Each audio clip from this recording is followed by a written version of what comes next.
حضرت شیخ احمد مجدد الفسانی علیہ رحمہ فرماتے ہیں جو شخص اپنے اوپر 10 چیزوں کو لازم کر لیتا ہے تو لازمی نتیجہ یہ ہوتا ہے کہ وہ متقی بن جاتا ہے۔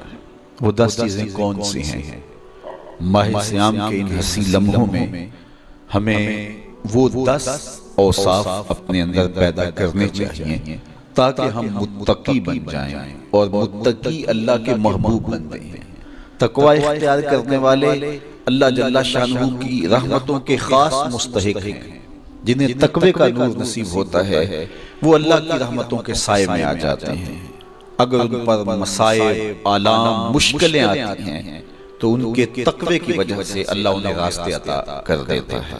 وَمَن يَتَّقِ اللَّهَ يَجْعَل لَّهُ مَخْرَجًا وَيَرْزُقْهُ مِنْ حَيْثُ لَا يَحْتَسِبُ۔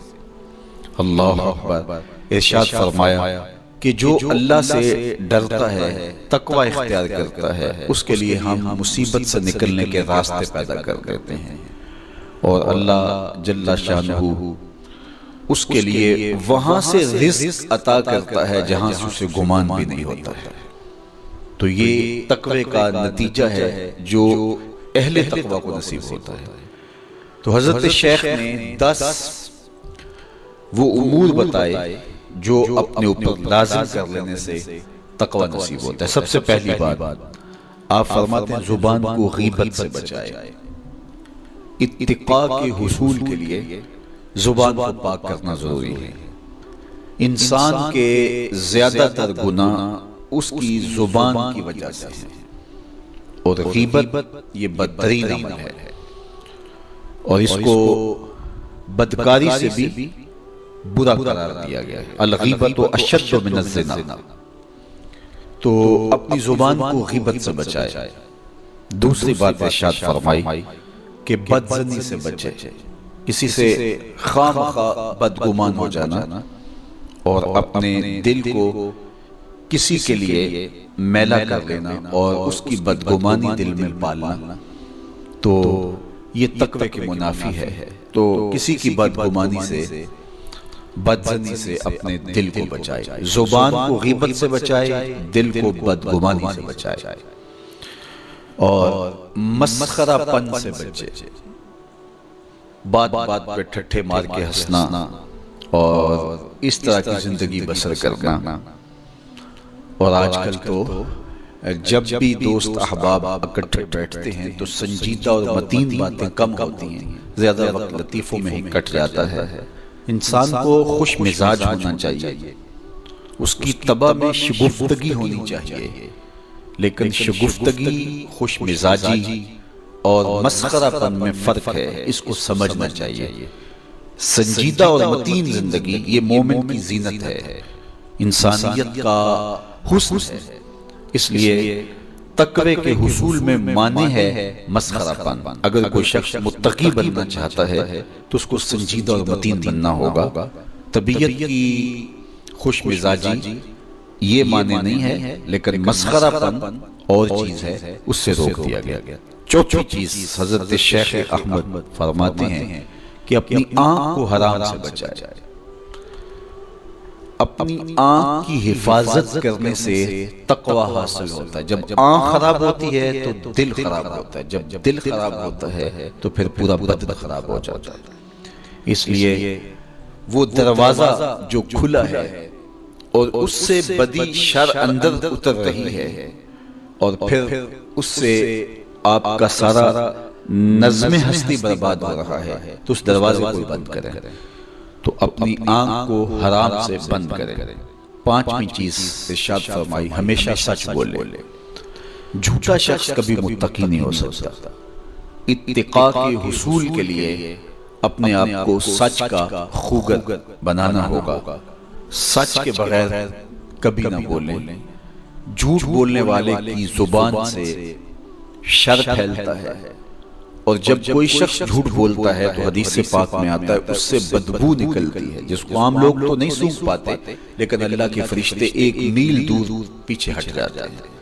تو مومن سچا ہوتا ہے، مومن جھوٹا نہیں ہوتا، اور تقوی کے اصول کے لیے سچ شرط ہے۔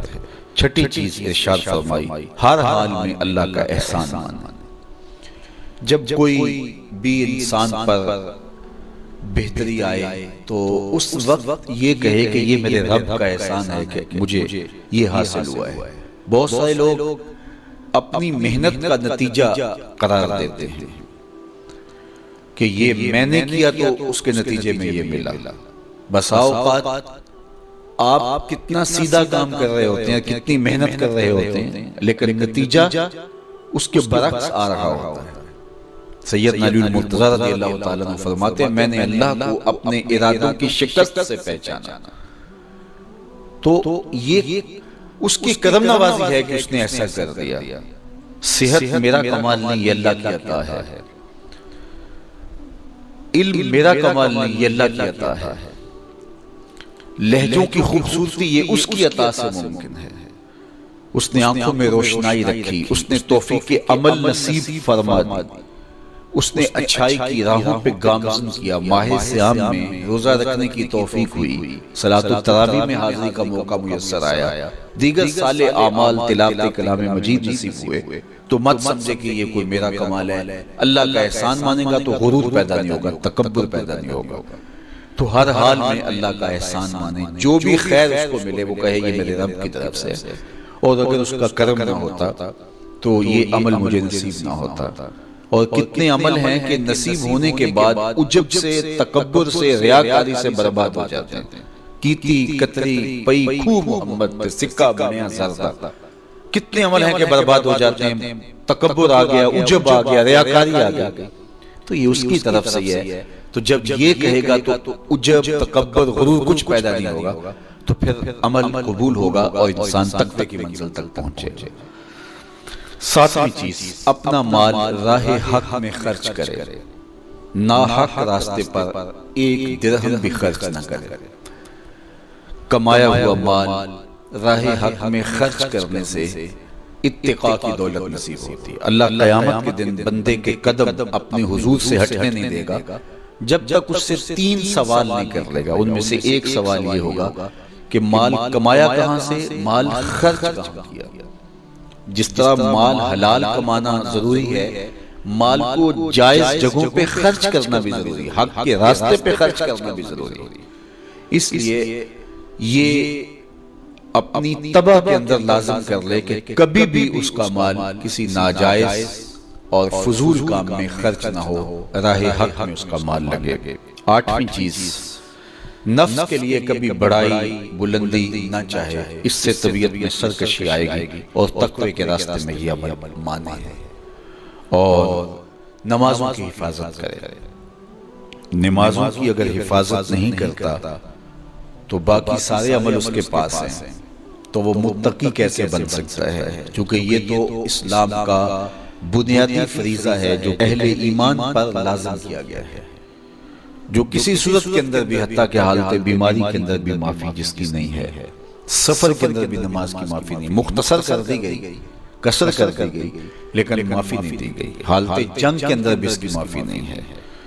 تو نمازوں کی محافظت کرے۔ اور 10ویں چیز، حضرت شیخ فرماتے ہیں عقیدوں کی صحت کا خیال رکھے، اپنے عقیدے، اپنے نظریات خوبصورت رکھے۔